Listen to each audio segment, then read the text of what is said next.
اے ایمان والو، تم پر روزے فرض کیے گئے جیسے اگلوں پر فرض ہوتے تھے کہ کہیں تمہیں پرہیزگاری ملے۔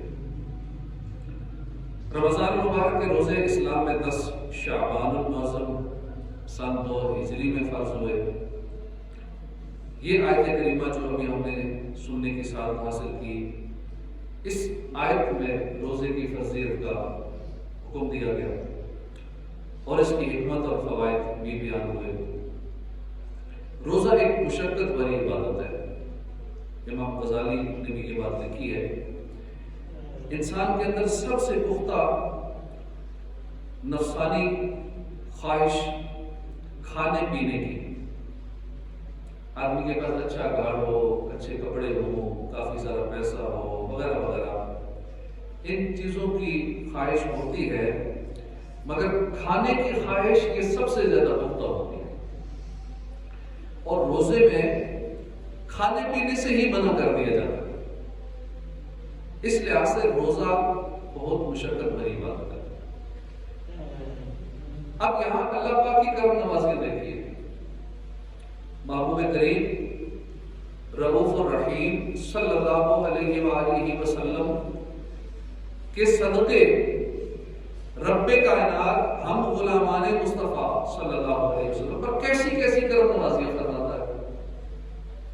روزہ رکھنا اللہ پاک کا حکم، وہ ہمارا خالق ہے، وہ ہمارا مالک ہے، ہمارا رازق ہے، رب کائنات ہے، وہ جیسے چاہے، جب چاہے، جو چاہے حکم دے، ہم اللہ کے حکم کے پابند ہیں، اس کا حکم ماننے ہی جیسے چاہے حکم دے۔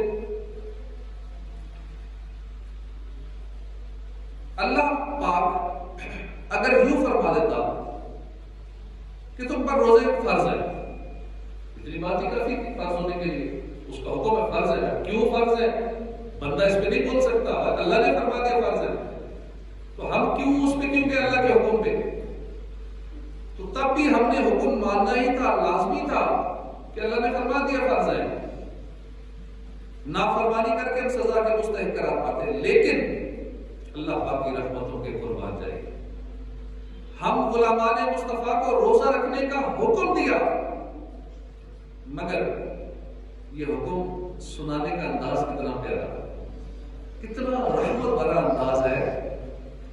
سب سے پہلے تو خطاب کے الفاظ دیکھیے، یا ایھا الذین آمنو، کیسا پیارا خطاب ہے، اے ایمان والو۔ اعلیٰ حضرت امام محمد رضا خان رحمۃ اللہ کے والد گرامی مولانا نقی علی خان رحمۃ اللہ فرماتے ہیں کہ اے عزیز، اس آیت کو پڑھ کر اول تو اسی دولت بے نہایت پر غور کرو کہ اللہ نے روزہ دار کے ایمان کی گواہی دے دی، یا ایھا الذین آمنو، اے ایمان والو، ایمان والو کہہ کے پکارا، اگر ذوق سلامت ہو، دل میں محبت الہی کی شمع روشن ہو، اس خطاب کی لذت کو محسوس کیجئے، کیسا پیارا خطاب ہے، کیسا حسین خطاب ہے۔ ہم مٹی کے انسان ہیں، ہم ناکار، بیکار، کیا یہی کافی نہیں ہمارے لیے؟ ہماری یہی معراج کافی ہے کہ سب جہانوں کے خالق، سب جہانوں کے مالک اللہ کریم نے ہم ناکاروں کو پکارا، یا ایھا الذین آمنو۔ پچھلی امتوں میں ایک عبادت گزار شخص تھا، دن رات اللہ کی عبادت میں مصروف رہتا تھا۔ اس وقت کے نبی علیہ السلام کو وحی ہوئی کہ میرے اس فلاں بندے سے کہہ دو کہ اللہ پاک نے تمہارے لیے جہنم لکھ دی ہے، تمہارا نام دوزخیوں میں لکھ دیا۔ نبی علیہ السلام نے اس عابد کو پیغام پہنچایا۔ تھوڑے سے کے بعد نبی علیہ السلام نے دیکھا کہ وہ شخص پہلے سے زیادہ عبادت کر رہا ہے، اور زیادہ عبادت میں مصروف ہے۔ پوچھا کہ تمہارا نام جب دوزخیوں میں لکھا جا چکا ہے، تم جو چاہے کر لو، تم جہنم میں جاؤ گے، تو پھر بھی عبادت کر رہے ہو، پہلے سے زیادہ کر رہے ہو۔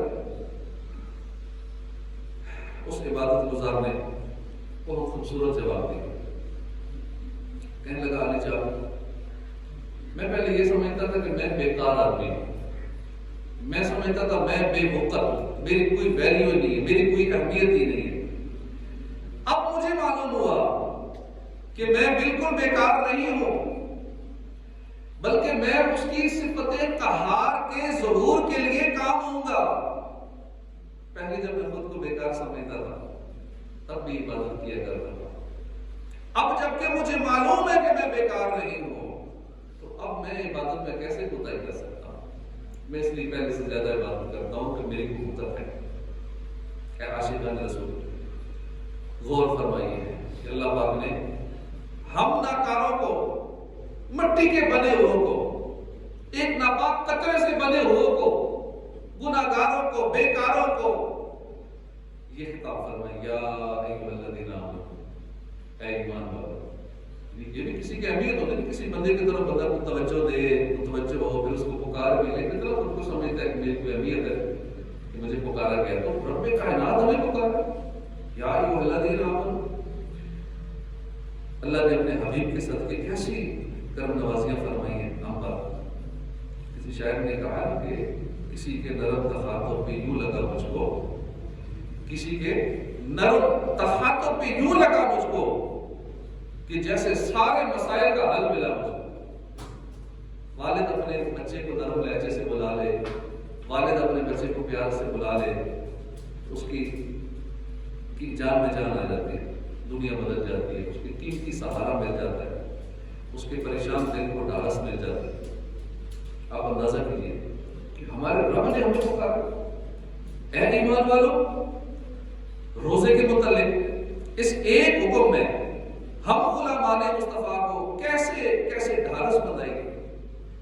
اس کا ایک اور نرالا انداز دیکھیے کہ اللہ پاک نے کس انداز میں فرمایا کہ کتب علیکم الصیام کما کتب علی الذین من قبلکم، تم پر روزے فرض کیے گئے جیسے کہ تم سے پہلی امتوں پہ فرض کیے گئے، جیسے اگلوں پہ فرض کیے۔ اگر کوئی شخص بیمار ہو جائے، بیماری کو اپنے سر پہ سوار کر لے، پریشانی میں ڈوب جائے، تو ڈاکٹر کا ایک جملے اس کی پریشانی دور کر دیتا ہے کہ پریشان نہ ہو، یہ تو موسمی بخار ہے، یہ تو وائرل انفیکشن ہے، ٹھیک ہو جائے گا۔ یہ آج کل موسم تبدیل ہو رہا ہے تو اس لیے آپ بیمار بندے کو تسلی ہو رہی ہے، جیسے میں اکیلا نہیں، اور بھی لوگ اس میں شامل ہیں، اس کی ساری پریشانی دور ہو جاتی ہے۔ بس اسی طرح روزہ پر مشقت عبادت ہے، سحر سے افطار تک بھوکا رہنا، سخت گرمی ہو، گلا سوکھ رہا ہو، پانی موجود ہو، پھر بھی پیاس پر قابو پانا آسان کام نہیں۔ ہم غلامان مصطفیٰ کو اللہ پاک نے اس مشقت بھری عبادت کا حکم دینا تھا، ہم پہ روزے فرض ہونے تھے، رب کائنات نے ہماری ڈھارس بندائی اور فرمایا، اے میرے محبوب کے غلاموں، پریشان نہیں ہونا، یہ مشقت صرف تمہارے لیے نہیں ہے، تم سے پہلی امتیں بھی روزے رکھتے تھی، ہمیں تسلی دی گئی، تم اکیلے یہ کام نہیں کر رہی، پہلے کام بہت سارے کر چکے ہیں۔ اعلیٰ حضرت کے والد محترم مولانا حکیم خان رحمۃ اللہ علیہ نے اس جگہ ایک اور ایمان افروز مدنی کھول دیا۔ آپ کے فرمان کا خلاصہ ہے، اگر گہری نظر سے اس آیت پر غور کیا جائے تو معلوم ہوگا کہ اصل مقصود یہی تھا کہ روزے جیسی نہایت نفع بخش عبادت صرف محبوب کریم کی پیاری امت پر فرض کی جائے، لیکن روزہ مشقت والی بات ہے، اس لیے اس امت پر اللہ کی رحمت اور عنایت کو یہ گوارا نہ ہوا کہ ایسی مشقت والی عبادت ایک دم اس امت پہ فرض کر دی جائے اور یہ پریشان ہو جائے کہ ہم پہ ایک نیا کام مسلط کر دیا گیا ہے۔ پہلے تو یہ کسی نے یہ کام نہیں کیا، کتنا مشکل کام ہے، یہ تو ہو ہی نہیں سکتا، صبح سے شام تک بھوکا پیاسا رہنا تو امپاسبل۔ لہٰذا اللہ پاک نے اپنی حکمت کاملہ سے یہ انداز اختیار فرمایا کہ آدم علیہ السلام سے لے کر عیسیٰ علیہ السلام تک ہر مذہب، ہر ملت پر روزے فرض کر دیے کہ جب باری آئے میرے محبوب کے نازوں سے پلے غلاموں کی، جب باری آئے اپنے حبیب کے غلاموں کی ان پر روزہ فرض کرنا ہو، یہ لوگ پریشان ہو۔ اس لیے امتوں کا حال سنا کر یہ بے تکلف ہو کے روزہ رکھیں، انہیں مشقت اور پریشانی نہ ہو کہ روزہ ایک نئی چیز ہے، یہ تو پہلے سے چلا آ رہا ہے، لوگ روزے رکھتے آ رہے ہیں۔ اللہ اللہ کیسی کرم نوازیاں. پچھلی امتوں پر روزے فرض تھے, انہوں نے روزے رکھے, ان کو تو جو فوائد ملے وہ ملے.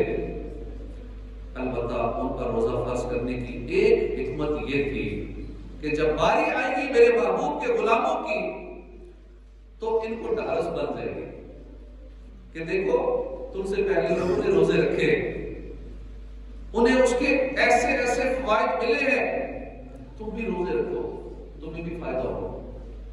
روزہ دارو جھوم جاؤ کیونکہ دیدار خدا خلد میں ہوگا تمہیں یہ وعدہ رحمان ہے. اللہ پاک روزہ دار کو اپنا دیدار عطا فرمائے. اور پھر مزید دیکھیے کہ اللہ پاک کی مزید مہربانیاں کرم نوازیاں فرمائے کہ ایام معدودات, محدود ایام ہے, گنتی کے دن ہے, بس تھوڑے سے دن ہے. مفتی نقی علی خان رحمۃ اللہ علیہ فرماتے ہیں کہ یہ الفاظ بھی اللہ کی کمال عنایت کی دلیل ہے. اس سے معلوم ہوا کہ اللہ رحمان رحیم کو انتہا سے زیادہ اس امت کی دل جوئی منظور ہے. اس بات کو اس مثال سے سمجھے, جب بچہ چھوٹا ہوتا ہے پہلی بار اسکول مدرسے جاتا ہے, اس کا دل نہیں کرتا جانے کو. جب والد صاحب مدرسے یا اسکول چھوڑتے ہیں اسے کہتے ہیں تسلی دینے کے لیے کہتے ہیں بیٹا فکر مت کرو تھوڑی دیر میں چھٹی ہو جائے گی.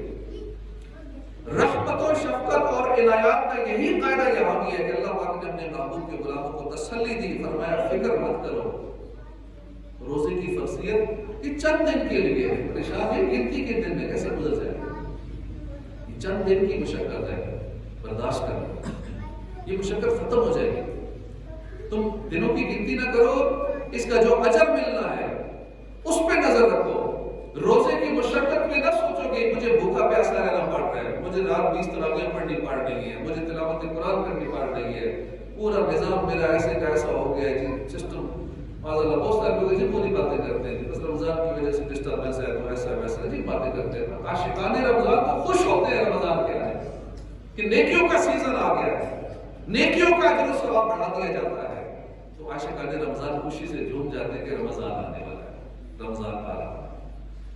دنوں کی گنتی نہ کرو, نہ ہی روزے کی مشقت دیکھو کہ بھوکا رہنا پڑ رہا ہے, پیاسا رہنا پڑ رہا ہے. اس کے فوائد پر غور کرو کہ اس کے بدلے میں مجھے ملنا کیا ہے. روزے رکھو گے تو کیا ملے گا. ارشاد فرمایا کہ لعلکم تتقون, کہیں تمہیں پرہیزگاری ملے, یعنی روزے کی برکت سے تمہیں تقوی کی عظیم نعمت مل جائے گی, یہ ملے گا, اس لیے پریشان نہ ہو. مولانا نقی علی خان رحمۃ اللہ فرماتے ہیں کہ روزہ ریاضت کی پریکٹس ہے, روزہ نفس کشی کی پریکٹس ہے, مشق ہے بقائی. انسان کے اندر دو قوتیں ہیں جو تمام گناہوں کی جڑ ہے. ایک شہوت ہے, بہت سارے گناہ کرواتی ہے, اور دوسری چیز ہے غصہ. غصہ بہت سارے گناہ کرواتا ہے. یہ دونوں قوتیں زیادہ کھانے سے بڑھتی ہیں, کم کھانے سے کمزور ہوتی ہیں. لہذا جب بندہ کم کھاتا ہے, کم پیتا ہے, تو اس کے اندر سے شہوت بھی کم ہونے لگتی ہے, اس کا غصہ بھی کم ہونے لگتا ہے. نفس کمزور ہوتا چلا جاتا ہے, دل کے اندر نور ایمان بڑھتا چلا جاتا ہے. پھر آہستہ آہستہ یہ مقام حاصل ہوتا ہے کہ بندہ گناہوں سے کنارہ کش ہو جاتا ہے, اللہ پاک کی طرف پھر وہ پوری طرح متوجہ ہو جاتا ہے, حتیٰ کہ نور ایمان ہر طرف سے اللہ پاک کی قدرت کے پھر جلوے دیکھتا ہے. نور ایمان سے ہر طرف سے وہ بندہ اللہ کے جلوے دیکھتا ہے جب اس کے اندر ایمان پختہ ہو جاتا ہے. پیارے آقا صلی اللہ علیہ وسلم نے فرمایا کہ اپنے پیٹ بھوکے رکھو, اپنے جگر پیاسے رکھو, تم دیکھو گے کہ پھر اللہ کی رحمتیں قدرتیں, یعنی تم اللہ کو ظاہر اور عیاں دیکھو گے, یعنی ہر طرف اس کی قدرت کے نشان دیکھو گے. ایک حدیث پاک میں فرمایا کہ شیطان انسان کے بدن میں رگوں میں خون کی طرح دوڑتا ہے, گردش کرتا ہے. بھوک اور پیاس سے اس کے راستے تنگ کرو. پیارے اسلام بھائی, اندازہ کیجیے روزے کا حکم دینے کے انداز میں ہم غلامان مصطفیٰ کے لیے کیسی کیسی دلجوئی ہے. کس پیارے انداز سے ہمیں ڈھارس بندھائی گئی ہے، اس کے باوجود ہم روزے نہ رکھیں، اللہ کی کرم نوازیوں کا شکریہ ادا نہ کریں، تو ہم سے بڑھ کر بدبخت کون ہوگا؟ ایک اچھی خاصی تعداد ہے جو روزے نہیں رکھتی۔ رمضان کے اندر ٹھیک ٹھاک لوگ ایسے ہیں جو روزے نہیں رکھتے، وجہ 100 بہانے ہوتے ہیں، نہ رکھنے والوں کے 100 طریقے، نہ رکھنے والوں کے 100 بہانے۔ اللہ پاک ہم سب کو رمضان میں خوب خوب روزے رکھنے کی توفیق عطا فرمائے۔ روزے کی برکت سے ظاہری بیماریوں سے بھی شفا ملتی ہے اور باطنی بیماریوں سے بھی شفا ملتی ہے، تقویٰ اور پرہیزگاری کی دولت بھی نصیب ہوتی ہے۔ واسطہ رمضان کا یا رب ہمیں تو بخش دے، نیکیوں کا اپنے پلے کچھ نہیں سامان ہے۔ روزہ بہت نفع بخشنے کی، روزہ رکھنے سے آخرت کا ثواب بھی ملتا ہے اور اس کے ساتھ ساتھ روزہ رکھنے سے دنیاوی فوائد بھی ملتے ہیں۔ مسلمانوں کے چوتھے خلیفہ مولا علی شیر خدا کرم اللہ تعالیٰ وجہ کریم فرماتے ہیں کہ میں نے اللہ کے نبی صلی اللہ علیہ وسلم کو فرماتے سنا کہ بے شک اللہ پاک نے انبیاء بنی اسرائیل کی طرف ایک نبی کو وحی فرمائی، اے نبی اپنی قوم کو بتا دیجئے کہ بے شک جو بندہ میری رضا کے لیے ایک روزہ رکھے گا میں اس کے جسم کو صحت بھی دیتا ہوں اور اس کا اجر بھی بڑھا دیتا ہوں۔ کیا ہماری نماز، کیا روزہ بخش دینے کے 100 بہانے، یہ تو مغفرت کے بہانے ہیں۔ اللہ پاک چانس دیتا ہے اپنے محبوب کی امتیوں کو پر کسی طرح کے بخشے جائیں، روزہ رکھ کے بخشے جائیں، تراویح پڑھیں بخشے جائیں، تلاوت قرآن کریں بخشے جائیں، سحر میں اتنوں کو بخش دیا جائے، 60,000 کو شام میں بخش دیا جائے، جمعے والے دن اتنے بخش دیے جائیں، آخری روزہ ہو تو اتنے بخش دیے جائیں، پھر عید کے دن ساری تعداد کے برابر سارے بخش دیے جائیں، یعنی طرح طرح کے بخشنے کے بہانے، اور ہم پھر بھی مغفرت نہ کروا سکتے، ہم پھر بھی اس کی رحمت سے دور بھاگیں، ہم پھر بھی روزوں کو مشقت سمجھیں۔ موجب پوسٹ میں حضرت ابو ہریرہ رضی اللہ عنہ سے روایت ہے، سرکار علی وقار صلی اللہ علیہ وسلم کا فرمایا صوم تصحو، روزہ رکھو صحت یاب ہو جاؤ۔ روزہ جو ہے یہ ہیلدی لائف کا ضامن ہے، ہر بندہ چاہتا ہے ہیلدی لائف سٹائل ہونا چاہیے، صحت مند زندگی کیسے ہو روزہ ہیلدی لائف ہے، بہترین لائف سٹائل روزہ رکھنا ہے۔ روزہ جو ہے یہ فزیکل ہیلتھ بھی دیتا ہے، مینٹل اور اسپرچول ہیلتھ بھی دیتا ہے، روحانی صحت بھی ملتی ہے، جسمانی صحت بھی ملتی ہے۔ روزہ ظاہری اعضاء میں بھی نکھار پیدا کرتا ہے، روزہ دل کے گناہوں کو، دل کے جو میل چڑھا ہوا ہے دل پر گناہوں کا، اس میل کو بھی دھو دیتا ہے، دل کو یہ صاف صاف اجلا اجلا پاکیزہ کر دیتا ہے، روشن بنا دیتا ہے۔ تفسیر قرطبی میں ہے کہ ایک مرتبہ غیر مسلم ڈاکٹر امام زین العابدین کی خدمت میں حاضر ہوا، کہنے لگا کہ علم 2 قسم کے ہیں، ایک ہے علم الادیان، دینی علم، مذہبی علم، ایک ہے علم الابدان، میڈیکل طب، 2 علم ہیں۔ آپ کی کتاب قرآن مجید میں دین کا علم تو ہے، علم الادیان تو ہے، علم الابدان نہیں ہے، میڈیکل نہیں ہے آپ کی قرآن میں، طب کا ذکر نہیں ہے۔ تو امام زین العابدین رضی اللہ عنہ نے فرمایا تم پورے قرآن کی بات کرتے ہو، قرآن پاک کی ایک آیت کے ایک جز کے اندر اللہ نے ساری میڈیکل بیان کر دی، ساری طب کو بیان فرما دیا۔ اب آپ نے یہ آیت کریمہ کا جز تلاوت فرمایا، کلوا واشربوا ولا تسرفوا انہ لا یحب المسرفین، کھاؤ اور پیو اور حد سے نہ بڑھو، بے شک اللہ حد سے بڑھنے والوں کو پسند نہیں کرتا، بے شک حد سے بڑھنے والے اسے پسند نہیں ہے۔ اس آیت میں اسراف کی 2 صورتیں، اول یہ بھوک نہ ہوتے ہوئے بھی کھا لینا، دوسری یہ کہ خوب پیٹ بھر کر کھانا، اللہ پاک نے ان دونوں باتوں سے منع فرما دیا۔ بس جو بندہ اچھی طرح بھوک لگی ہو تب ہی کھائے، ابھی بھوک باقی ہو ہاتھ روک لے، وہ تندرست رہے گا، بیمار نہیں۔ پھر امام زین العابدین نے اس غیر مسلم کو کم کھانے کے فوائد پر مشتمل ایک حدیث پاک سنائی، اسے سن کر وہ غیر مسلم پکار اٹھا کہ ما ترک کتابکم ولا نبیکم لجالینوس شیئا، یعنی تمہاری کتاب نے اور تمہارے نبی صلی اللہ علیہ وسلم نے جالینوس کی بہت بڑا عقیم تھا اپنے زمانے کا، جالینوس کے لیے کتاب کچھ کام چھوڑی نہیں بات، اس کے لیے کچھ بھی نہیں چھوڑا، یعنی ساری میڈیکل کا ساری طب کا خلاصہ بیان کر دیا۔ جدید میڈیکل سائنس کا بھی یہی ماننا ہے کہ فاسٹنگ از دا کی ٹو ہیلدی لائف. روزہ صحت مند زندگی کی چابی ہے. اور جدید سائنسی تحقیقات کے مطابق روزے کی برکت سے اسٹامک معدہ اس کی جو بیماریاں ہیں معدے کی تکالیف ہیں یہ ٹھیک ہو جاتی ہیں. ڈائجسٹو سسٹم ٹھیک ہو جاتا ہے. نظام روزے سے ٹھیک ہو جاتا ہے. روزہ شوگر لیول کو بہتر کرتا ہے. کولیسٹرول بلڈ پریشر میں اعتدال لاتا ہے.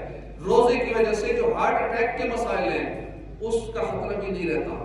دل کا دورہ پڑنے کا خطرہ نہیں رہتا. روزے کی برکت سے جسمانی کھچاؤ ذہنی ڈپریشن جو آج کل ہر بندہ شکار ہے نفسیاتی امراض کا خاتمہ ہو جاتا ہے. روزے کی برکت سے موٹاپے میں کمی آتی ہے. ایکسٹرا جو چربی ہوتی ہے ختم ہوتی ہے. کولیسٹرول ٹھیک ہوتا ہے. روزے کی برکت سے بے اولاد خواتین کے اندر اولاد کے چانسز امکانات کئی گنا بڑھ جاتے ہیں. روزے کی برکت سے امیون سسٹم مضبوط ہو جاتا ہے. قوت مدافعت جسم میں بڑھ جاتی ہے. روزے کی برکت سے بندہ برے خیالات سے بچا رہتا ہے.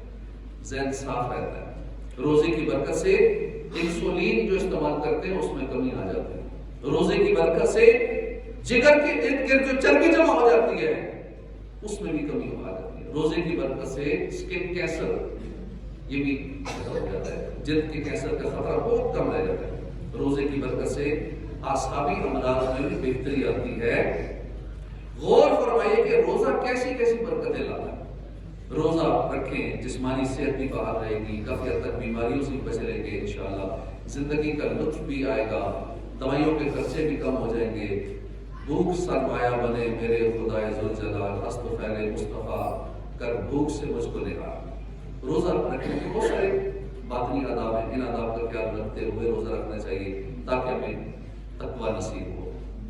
اور وہ بھی اس لیے کہ بھوک سے نفس کے تقاضے دب جاتے ہیں جس سے خواہشات نفس میں کمی آ جاتی ہے.